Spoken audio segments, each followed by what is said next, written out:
we can't let a show go without talking about how awesome Tom Homan is. And he's dealing with the press in the way that Tom Homan deals with press. For example, some reporter came up to him and was like all crying crocodile tears about the treatment of the illegals. She's heard that people are mean to them on their flights home. And what does Tom Homan have to say about that? Well, here's what he said about it. Treating migrants humanely. But there's been reports of them on planes with no water, complaining. That's a bunch of crap. What do you mean a bunch of crap? ICE detention facilities have the highest detention standards in the industry. It's a bunch of crap. They don't have water with their gift cards that we've given them. Oh, I mean, no. It must be hard not to have Perrier with all the free shit that we've given them. Oh my God. It must be tough. Well, and Letitia James and what's her name, Joy Reid, are also, they're just bitching about him nonstop. So Jesse Waters had him on the show to ask him if he had a response to either Joy or Letitia. And here is his response. The rocks. Because you're right. The numbers were all. That cut off. Let me try to rewind it because you got to hear that whole thing. Look at You gotta hear it. highest in the industry. James and Joy say you're reckless and you're just role playing for fun. She's dumber than a box of rocks. My favorite. That's mean to rocks, don't you think? It is a little mean because rocks are great. They are great. They serve a purpose. Whereas Joy. Now, I know that you guys are used to us playing clips of Scott Jennings.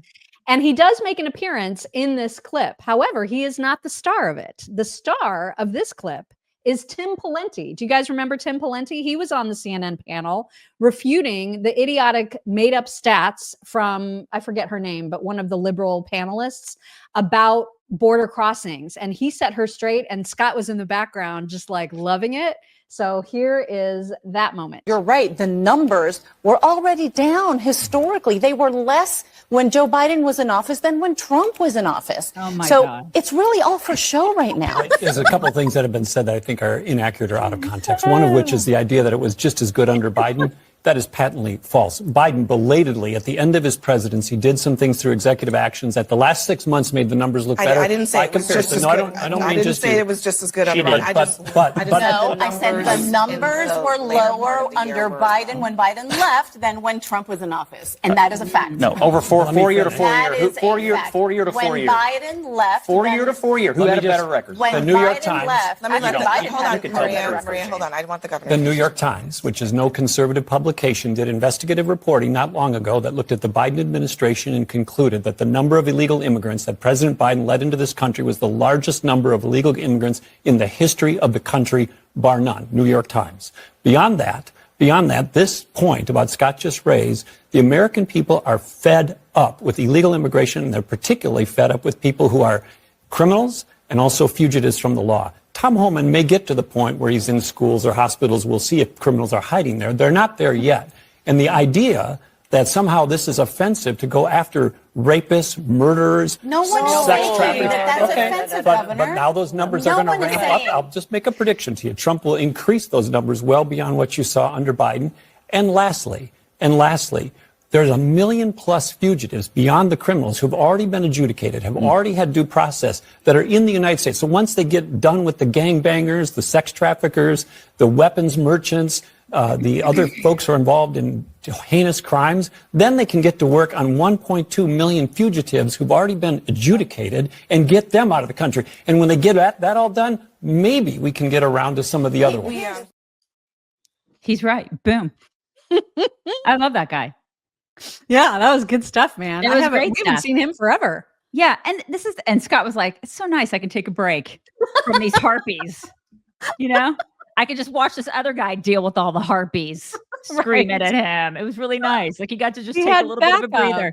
Right? He was like, "You're my Huckleberry today. I really appreciate that, dude. It was really nice. Take a little bit of a break. Yeah, because I mean, my God, he's absolutely right. Like, why are they?" There's so much outrage over getting rid of criminals. I've just never seen anything like it in our country ever. It's crazy. It's the same. It's the same about them not wanting to save money.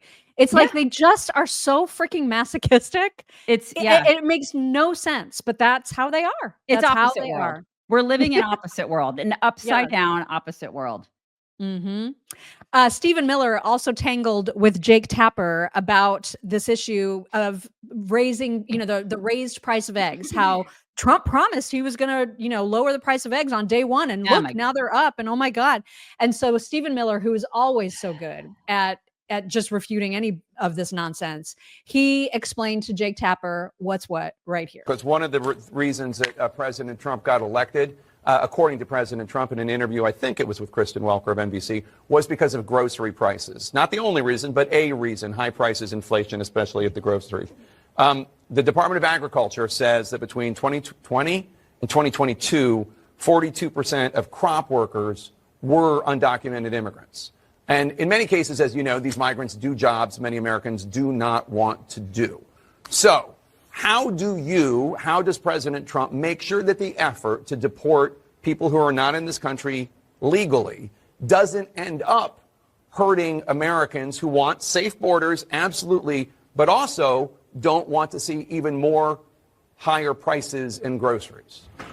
Well, I mean, I'm sure it's not your position, Jake. You're just asking the question, that we should supply America's food with exploitative illegal alien labor.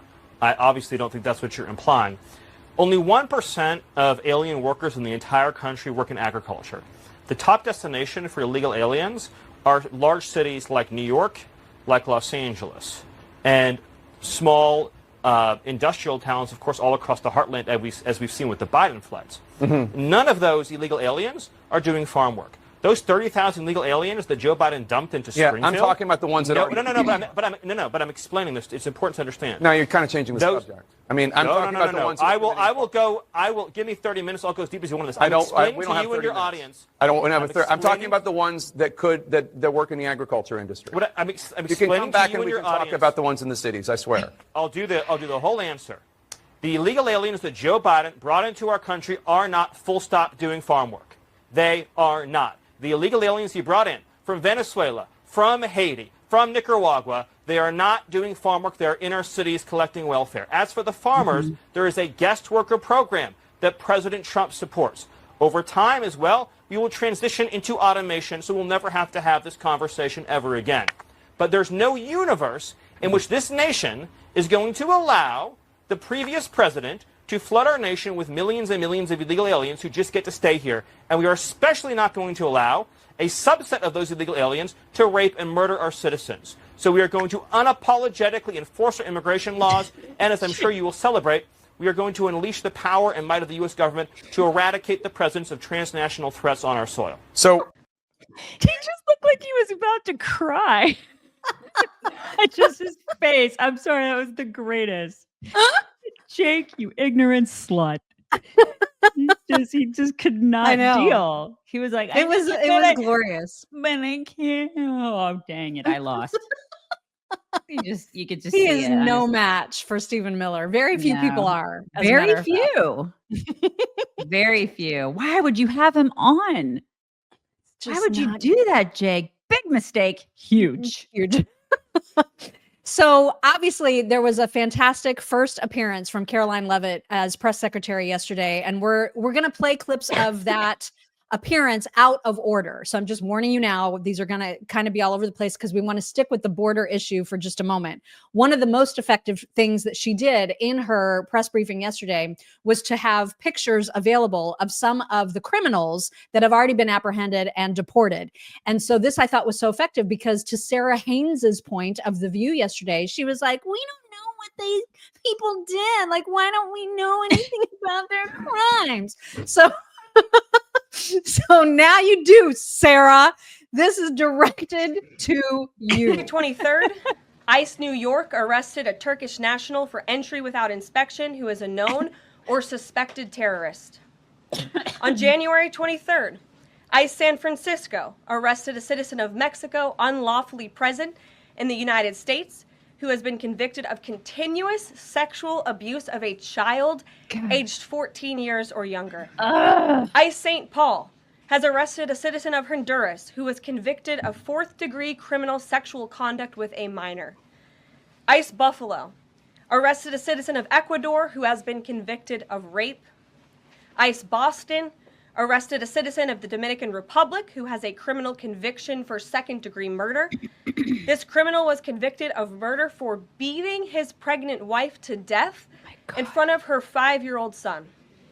And ICE St. Paul also arrested a citizen of Mexico who was convicted of possessing pornographic material of a minor on a work computer. These are the heinous individuals that this administration is removing from American communities every single day, and to the brave state and local law enforcement officers, CBP, and ICE agents who are helping in the facilitation of this deportation operation, President Trump has your back, and he is grateful for your hard work. Yeah. And these are Selena's people, Mock, remember? That's right. These are Selena's. people. These are the ones she's just crying over with the camera right in her face. Oh, God, these are my people. Now let me add a filter. Yeah, exactly. Hag. Narcissistic coward Hag. is what she is. Karoline Leavitt is a freaking rock star. Yeah, she is. She didn't have a binder. She was there with like a few notes of paper, but she answered every question without needing to look through anything. She is a phenom. Like she's absolutely incredible. And can I just point out, she is 27 years old. What were you doing at 27? I know what I was doing, and it wasn't that. I was not doing that, y'all. But she's 27, and the places she will go. Oh my God. I mean, she's absolutely incredible. She did a phenomenal job. We'll obviously have some more clips of her to share. In fact, here's another about immigration where some reporter was like, well, I mean, are all the people that you're deporting even criminals? And here was her perfecto response. Of the 3,500 arrests ICE has made so far since President Trump came back into office, can you just tell us the numbers? How many have a criminal record versus those who are just in the country illegally? All of them, because they illegally broke our nation's laws and therefore they are criminals as far as this administration goes. I know the last administration didn't see it that way, so it's a big culture shift in our nation to view someone who breaks our immigration laws as a criminal, but that's exactly what they are. Boom! There it is. Muck, who's writing me yesterday going, I want to inject her in my veins. I am crazy about her. I know. I'm crazy about her.